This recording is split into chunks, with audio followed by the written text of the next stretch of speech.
자, 이런 가운데 책임 소재 공방이 일어나고 있는데 여기에 대해서 자료 제출을 해라 라고 요구를 하고 있으니까 대통령실이 이 영업기밀 대통령실이 영업하나? 그 이 새끼 발언에 대해서 왜 전문가들한테 분석한 결과 이 새끼 그때 또 쪽팔린다 바이든 뭐 이런 게 다 아니라고 했었잖아요. 그래서 관련된 자료를 제출하라 그러니까 영업비밀이다 라고 얘기를 했었죠. 그러니까 전문가가 이 성문을 분석해가지고 귀가 삐뚤어진 전문가였나 봐.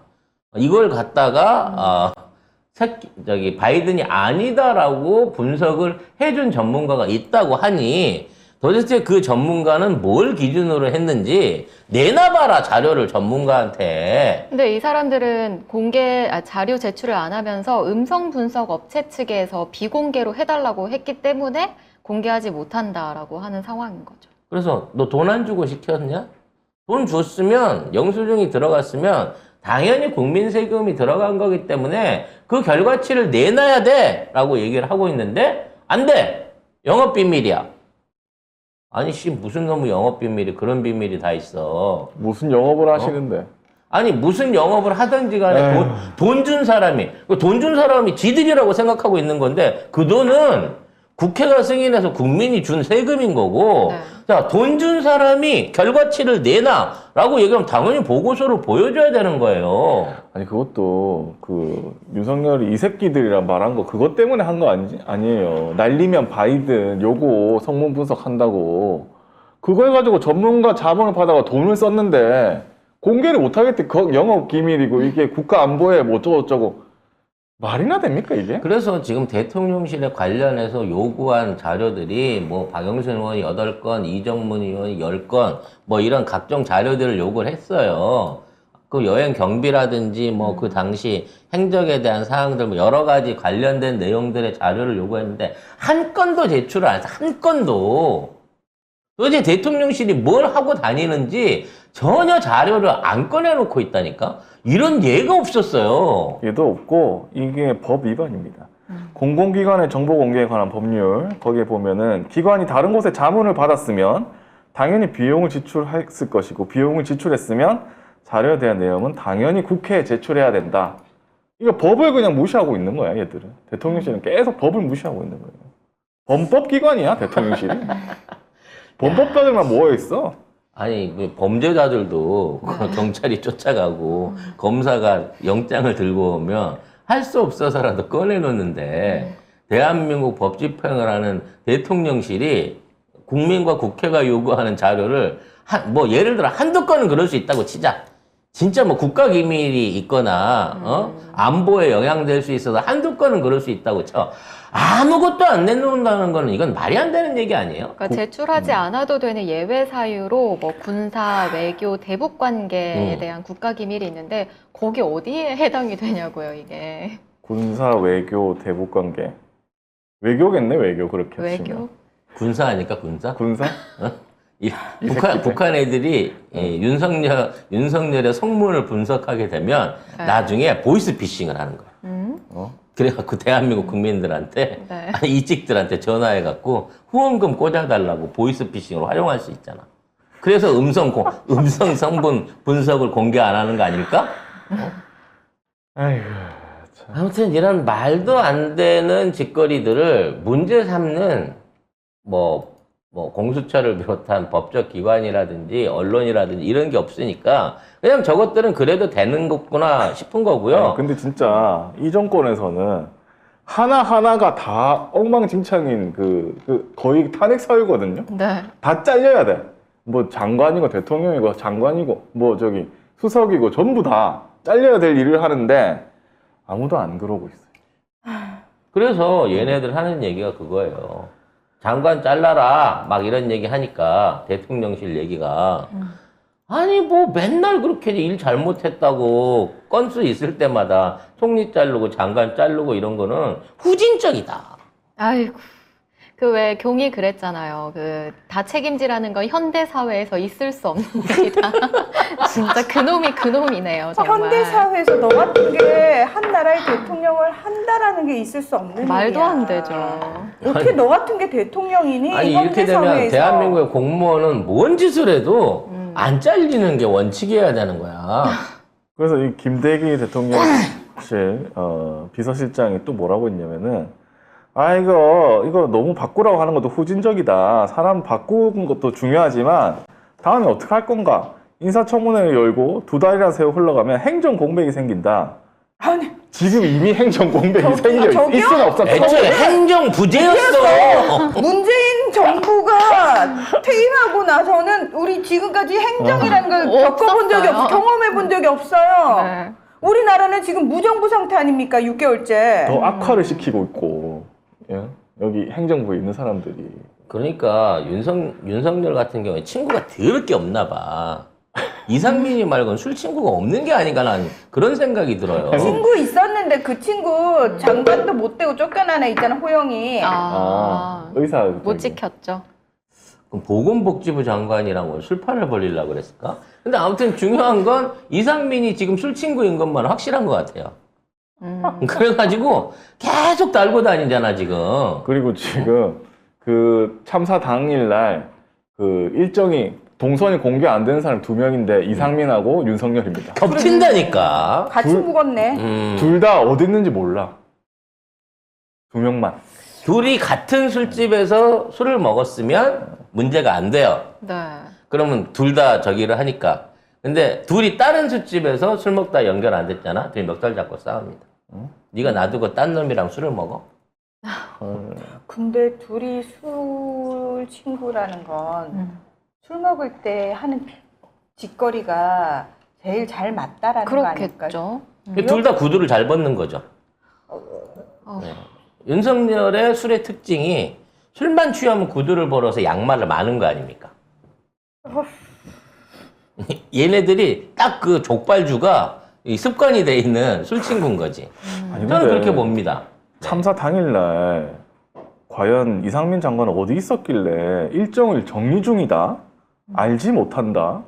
계속 이렇게 뭘 정리할 게 뭐가 있어? 그냥 일정만 얘기하면 되잖아요. 근데 없어요. 그리고 윤석열도 그때 뭐 회의를 했다고 했지만 자료 사진이 거의 없거든요? 뭐 내놓은 것도 합성이라며. 그것도 뭐 합성인지 아닌지 또 모르겠고 하여튼 이상해. 그러니까 둘이가 없어졌어. 그러니까 이런 큰 사고가 생겼는데 2시간 반을 있다가 대통령과 행안부 장관이 화상회의를 했어요. 둘 다 서울 안에 있었을 텐데. 근데 구체적인 화상회의에 대한 구체적인 동영상이나 증거 영상이 없습니다. 없어요. 근데 왜 화상회의를 해야 되죠? 서울 안에 있었으면 그 11시 반 넘은 시간에 2시간 반 안에 왜 각자 못 모이는 거죠? 옷을 제대로 안 챙겨 입고 있을 때 그럴 수 있어요. 얼굴만 나와야 되거든요, 여기만. 아니면 얼굴이 그 밖에 공개되면 안 되는 경우 그냥 둘이만 이렇게. 아니 그뿐만 아니라 총리를 비롯해서 다양한 몇몇 그 국무위원들하고 동시에 했다 그랬어. 대통령실 발표로는. 아, 그 그렇죠. 발표를 당연히 안 믿지. 증거가 누가 없으니까. 믿어, 그걸. 근데 중요한 건 왜 그래야 됐냐는 거야. 무엇이 급하다고. 왜 저기 저 서초동 사는 놈 거기 못 왔으면 이상민이도 사는 게 그 근처 어딘데 왜 그 가까운 거리에서 대면 회담을 못 하고 2시간 반이 지나서야 화상 회의를 하고 오후 6시가 돼서야 결국 실물들이 나타났냐는 거지. 전화기 꺼놓고 마셨거나 아니면 꽐라가 돼가지고 연락을 받았어도 뭔가 액션을 취할 수 있는 입장이 아니었다는 거야. 잼님께서 너무 야해라고. 뭘 상상하시는 거죠? 어쨌든 이렇게 되는 겁니다. 왜냐면 여기 이놈의 정권은 공개하는 게 없어요. 아무것도 공개를 안 해. 일정도 공개도 안 하고 행적도 공개도 안 하고 뭐 CCTV 이런 건 뭐 아니 아예 대통령이란 사람이 회의를 했다는데 각부 요인들 데리고 회의를 했다는데 사진이 없어. 이 새끼 무슨 외국 스파이 아니야? 업무 시간 끝나면 오늘 했던 일이랑 수집한 정보들을 갖다가 전부 다 이거 모수부 때려갖고 어디로 타전하고 있는 거 아니야? 그건 똑똑한 사람들이 할 수 있는 일이에요. 그럼 머리가 좋아야 될 겁니다. 지금 아무것도 기억을 못하는 애가 무슨 스파이를 하겠어? 밤새 보고받았던 사람이 아침에 나와가지고 무슨 뭐? 뇌진탕? 뇌진탕 아니야. 뇌진탕 저기서 사람 얘기야. 그렇게 많이 죽었단 말이야? 뇌진탕 아니었어? 세상에. 내가 보기엔 그 전에 그런 보고를 구체적으로 받은 예가 없어. 제가 봤을 땐 그 옆에 있었던 사람들은 얘가 입 열 때마다 격한 술 냄새를 맡았을 것 같아. 어우. 너무 싫어. 근데 이 김대기 비서실장이라는 놈이 어제 국정감사에서 그 얘기를 했다니까? 행적 밝혀라 그러니까 그것도 사무실에 있었을걸요? 누가요? 아니 비서실장이 김대기 비서실장이 윤석열 11시 반 넘어서 사무실에 있었다는 거야. 퇴근을 안 하고. 더 웃긴 건 뭔 줄 알아? 김대기는 아마 거기 있으셨을걸요 그랬는데 아침에 조선일보가 이걸 받아갖고 그날 사무실에 있었다라고 확증해서 아마를 빼고 기사를 때려버린 거야. 사무실에 있었다라고 모든 언론들이 지금 다. 그래서 김대기가 지금 자칫하면 윤석열을 날려버릴 수 있는 제2의 첼로 체와 같은 똑같은 짓을 해버렸어. 그러니까 윤석열은 그날 갔다 안 갔다 얘기를 안 했거든요. 그냥 가짜뉴스다 이렇게 얘기하고 넘어갔는데 김대기가 그냥 사무실에 있었던 걸로 안다라고 해버렸어요. 그래서 이게 이제 사무실에 있었다 그러면 더더욱 이 행적을 밝히기가 쉬운 거 아니에요. 그렇지. 뭐 CCTV가 됐든지 뭐 안에 용산에 주머니가 뭔가 있을 거 있든지, 아니야. 아니면 경호원들이 거기 저 죽치고 있었다든지 뭐가 이제 증거가 되기 쉽기 때문에 이렇게 되는 건데 김대기가 왜 이 상황에서 사무실에 있었을걸요? 아마 있었을걸요? 이 얘기를 했는지 이제 진짜 알 수 없는 방향으로 이게 지금 흘러가고 있는 것 같습니다. 올리버님께서 에이 야근했으면 속보로 난리가 났겠지. 야근한다고. 그렇지. 동네방네. 그렇지. 동네 사람들 야근해요. 저 야근해요. 저 야근한다고요. 그때 무슨 기후 변화 뭐 하면 화상회 한다고 할 때도 막 밤에 한다고 막 기사 막 났었는데 밤에 있었을 때는. 얘가 그렇게 은밀하게 조용하게 그러고 갈 저기가 아니죠. 아유 생색내는 거는 아주 더럽게 생색을 내잖아요. 아휴. 그럼 깨끗하게 좀 그날 내줬으면 좋겠어요. 사진 찍고 난리 났을 거예요. 야근하는 그렇지. 거. 사진을 그러니까 공개를 안 하는 이유가 나는 궁금해. 왜냐면 그런 일만 있으면 무조건 사진 내가지고 뭔가 한 것처럼 보이고 싶어 하는 정권인데 사진이 없다? 이상합니다. 일단. 아무튼 이상민은 끝까지 안고 가기로 이제 이거를 마쳤기 때문에 자, 이상민까지는 살았고요. 자, 그 밑에 어디까지 이걸 쳐낼 것인가라는 부분에 대해서 이제 꼬리를 어느 부분에서 자를지가 앞으로 귀추가 주목이 됩니다. 최소 이제 서울경찰청장까지는 날아갈 것 같은 현재까지 상황이고요. 용산구청장까지도 아마 지키기 힘들지 않을까라는 차원에서 얘기가 되고 있는데 주범은 일단 이 애꿎은 소방서 용산 소방서 소장님하고 그다음에 현직 파출소장 용산 파출소장 이쪽이 이 주범이 되지 않을까. 아니, 과실치사를 적용을 한대요. 아니 일한 사람을 이렇게 과실치사는. 일하러 나온 사람들을 이렇게 하면 어떡하냐. 아니 그리고 일을 하려고 했는데 내가 봐서 누가 했는지 모르지만 일하러 나가지 마. 거기 가서 경비 서지 마. 정복경찰 보내지 마. 페트롤카 보내지 마. 라고 지시한 놈이 분명히 있단 말이지. 빨리 이거를 까고 나와갖고 맞불을 질러야 됩니다. 저는 소방관들이 참으면 안 된다고 생각합니다. 진짜. 벌써부터 동료 소방관들이 이 사건에 대해서 구명운동을 하고 있어요. 당연하죠. 그분 혼자 손 떨면서 진짜 인터뷰할 때 사람들이 다 가슴 아파했는데. 그래서 아마 경찰들 내부적으로 반발이 점점 더 심해지고 있는 상황인 것 같습니다. 왜냐면 사실 경찰관들은 알 거예요. 일단 페트롤이 4시간 전부터 신고를 받고도 안 나간 상황에 대해서 경찰관 내부에서는 이건 누가 찔렀네. 다 그렇게 생각합니다. 일상적인 근무를 하는 데 있어서 112 신고를 받고 안 갈 수가 없어. 그랬더니 112 신고센터까지 압수수색을 했다? 할 수 있는 건 경찰에서 압수할 수 있는 건 다 했어요. 경찰 그러니까. 쪽에. 그래서 이 모든 기본적인 책임을 경찰한테 다 떠넘기고 그로 인한 업무상 과실치상으로 이걸 몰아가겠다는 거예요. 그럼 이렇게 되면 국가적 책임을 인정하고 보상금을 주겠다라는 얘기로 전환해갖고 당장 내일 모레부터 이제 국가에서 보상금을 얼마를 줄 것인가를 갖고 기레기들이 기사를 써나가기 시작할 겁니다. 처음으로 정부 책임을 한정적으로 인정한 거예요, 이거는. 왜냐면 경찰이 일선적인 실수를 한 게 아니라 업무상의 과실을 저질렀다는 쪽으로 몰아가고 있는 거거든. 근데 이걸 전부 다 경찰이 뒤집어 쓰기에는 너무 억울하단 말이야. 경찰 소방관이 뒤집어 쓰기에는. 그렇죠. 그래서 일단 경찰관들이 이와 관련해서 집단 성명을 좀 내줘야 되겠는데 사실 그동안 경찰이 해왔던 저기를 생각하면 뭐 일산 서장 회의 이런 거 해갖고 뭔가 경찰국 설립에 있어서 저항을 해볼 것 같은 움직임을 막 보이다가 국민들이 지지를 해줬는데도 그냥 조용히 사그라들었거든요. 그렇죠. 뭐 이번에도 비슷한 수순, 뭐 거기서 잘리면 뭐 내가 갈 자리 생기지 않을까, 뭐 요렇게 생각하는 사람들이 이제 등장하기 시작하면 이거 안 된다는 거죠. 사실 경찰관들 권리는 자기 권리는 자기가 지켜야 되는데 지금 일단 내부에서도 지금 정부를 향한 비판의 목소리가 커지고 있거든요. 지금 경찰 내부망 폴렛에 보면 정부와 지자체의 책임 회피를 성토하는 글들이 많이 올라오고 있는 상황입니다.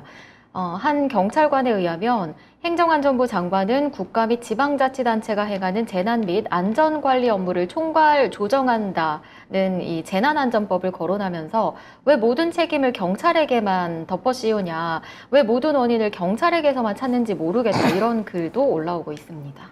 그러니까 이게 확산이 돼야 돼요. 대한민국 공무원 조직 중에 가장 숫자 많은 조직이 경찰입니다. 전국에 있는 경찰들이 전부 다 들고 일어나고 그 힘을 바탕으로 해갖고 이걸 뒤집어 엎어야 돼요. 그리고 이 기사에 보면은 한 용산구의 한 파출소에 근무하는 B 씨라고 있는데 이분이 현장에 나간 경찰관 대부분이 그렇게 많은 CC는 처음 봤다. 그래서 지금 이 사람들 겪고 있는 트라우마 치료하는 게 우선돼야 된다. 이렇게 얘기를 하고 있거든요. 그러니까 156명이나 사망했는데 다 그 자리에 경찰들이 다 간 거잖아요. 근데 그분 다 죽은 거를 보고 있었잖아. 이 사람들도 처음 그런 모습 보는 거 아니에요. 그렇죠. 근데 그거를 가지고 경찰 탓만 하고 있으니 대통령이란 사람이. 그리고 경찰뿐만 아니라 아까 말씀드린 것처럼 소방서장 입건 이유 요 기사는 이거 한번 정리해 주세요. 네, 최성범 서울 용산 소방서장이 이제 업무상 과실치사상 혐의로 입건됐습니다. 그리고 뭐 집무실까지 압수수색을 했는데요. 용산 소방서장의 휴대폰, 수첩 등을 확보했다고 합니다. 자, 그런데 영장에는 이 압수 이유로 소방 대응 2단계 발령이 늦게 이뤄졌다는 내용이 적시된 걸로 전해졌거든요. 그러니까 용산 서장이 오후 10시 43분에 관할 소방서 모든 인력이 출동하는 1단계를 발령했는데 그 다음 단계인 2단계 조치까지 30분의 공백이 부적절하다.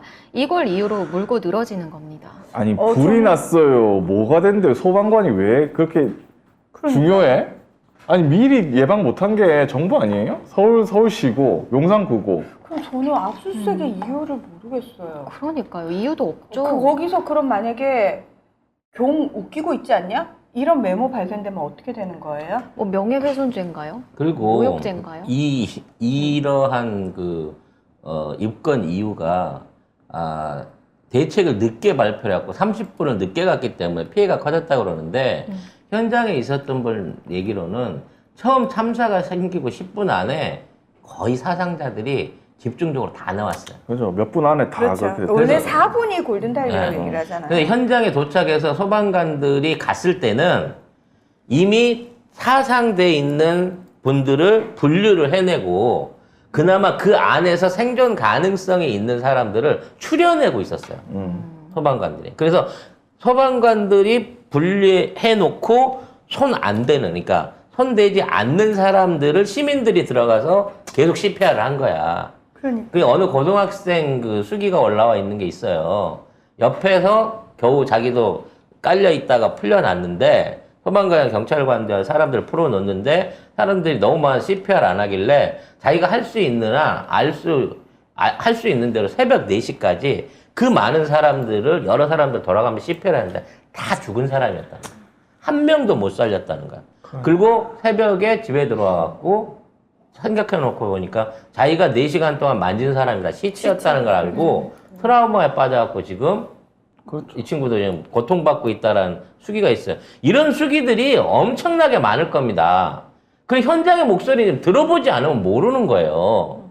그래서 우리가 그런 사연들이나 그러한 내용들을 비록 슬프고 아프고 잔인하긴 하지만 이런 것들을 구체적으로 모집하고 알려야 되는데 심지어 이 정부는 이 명단을 공개하는 것 자체를 그러니까 사상자나 피해자 명단을 실명화하고 공개하는 것 자체를 정치 논리라 그러면서 이걸 못하게끔 하는 거예요. 그래서 결과적으로 종교단체에서나 시민단체에서 나가가지고 피해자들이나 유족들이나 이런 분들하고 얘기를 해가지고 동의를 거쳐갖고라도 동의해주신 분들에 대한 명단 공개를 진행을 하겠다고 얘기를 하고 있는 거거든요. 알아야 물어보고 들어봐야 어떻게 된 상황인지를 알 거 아니야. 근데 지금 와가지고 30분 늦게 가갖고 그 사람들이 150명 죽었대. 이미 사고 나고 5분 안에 150명 이미 죽은 상태였던 거예요. 그러니까.